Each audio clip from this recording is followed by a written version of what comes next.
Yotox anti-moustique mooy aar mag ak ndaw ci bépp matu-matu yoo am na booy piis ci rido yére ak moustiquaire ak booy diw ci yaram. Val d'Afrique moo leen di may seen journal de la santé.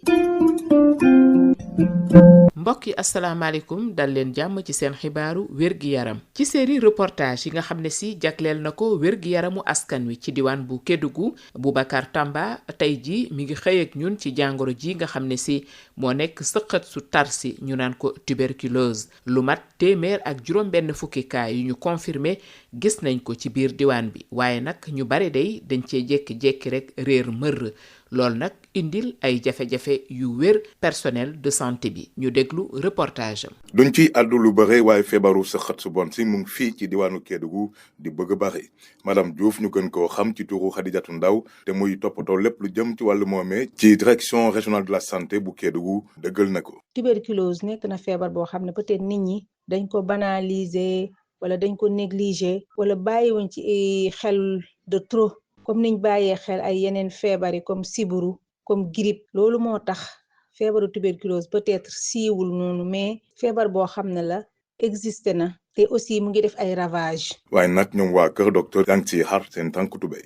jox nañ ñu ay moyens pour ñu former prestataires yëpp bu ñu former ñooñu aussi jox nañ ñu ay machine yoo xam ne tey jii doomu jàngoro bi lu mu ndaw bu nekkee ci sa yaram dinañ ko gis bu weesoo loolu aussi à travers les partenaires comme plan par exemple SDD ñoom it jël nañ ay acteurs communautaires moom la ñuy wax les OCB les organisations communautaires de base dans chaque département ñu former leen jox leen ay bagages yoo xam ne tey jii dañuy dem ci population bi sensibiliser leen di waxtaan ak ñoom ba ku ci am doomu jàngoro di nga dem gëstu saytu ko buñ ko saytoo ba xam ne tamit yaa ngi ak doomu jàngoro gi dañuy ànd ak yow di la surveiller di la xool di la jàppale pour nga mën a jël sa garab ba wër garab yi aussi wax dëgg c'est disponible. moom nag ay jafe-jafe yuñ ciy jànkoonteel. ndax Kédougou beaucoup de nationalité ndax duñ toog benn place tey mun nga jël am benn kaawu tuberculose mu nekk banta ko nga dépister ko mu commencé foofu 1 mois 2 mois malade bi dootoo ko gis nga woo ko numéro téléphone injoignable. population Kédougou c'est une population qui est très mobile suñ ñu mënee financer dañu jox ñu am ay financement au niveau local former ay jeunes des domi wala bàjjenu gox yi nga xam ne suñu amee benn malade dañ ko koy dënk. Boubacar Tambaroon cee jokko fii ci Kédougou rajo Sud FM. mbokk yi jaageen jëf fii lañuy yem ak yéen ci seen xibaaru wér-gi-yaram jox leen dig daje ba beneen.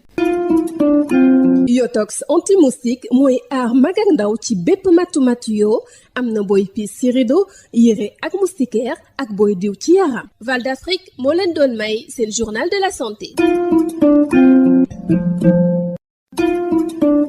Yotox anti-moustique pour le corps, les vêtements, les rideaux et draps vous protège contre les moustiques chez l'adulte et l'enfant. Val d'Afrique vous offre votre journal de la santé.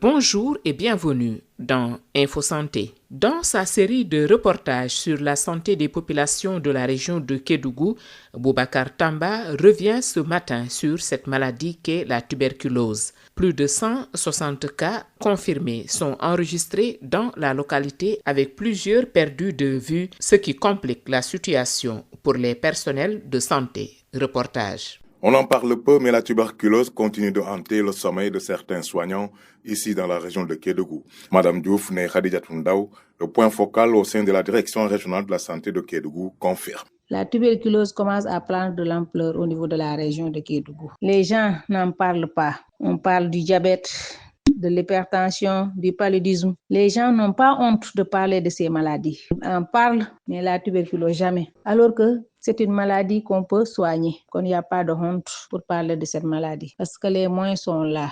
Madame Diouf lève le lièvre sur certaines stratégies mises en œuvre. Le PNT a fait beaucoup de progrès dans la lutte contre la tuberculose parce qu'il y a des machines qui sont là, qu'on appelle les gynesperts, qui détectent, même si c'est à faible charge, les machines-là détectent la tuberculose. Il y a aussi peut-être les stratégies de lutte qu'on a adoptées, la formation des prestataires. Il y a aussi la contractualisation avec les organisations communautaires de base qu'on a formées, qu'on a outillées, qui sont sur le terrain, peut-être pour sensibiliser la population, faire des VAD, des causeries. On a vu que vraiment, les gens commencent à comprendre. C'est le district de Kédougou qui enregistre le plus de cas parce que c'est un district à forte charge morbide. Mais également sur des obstacles épistémologiques qui existent et persistent. Les contraintes, c'est par rapport à la mobilité des patients parce qu'on enregistre beaucoup de cas de perte de vue, c'est-à-dire les malades qui ont démarré leur traitement, qui ne terminent pas leur traitement.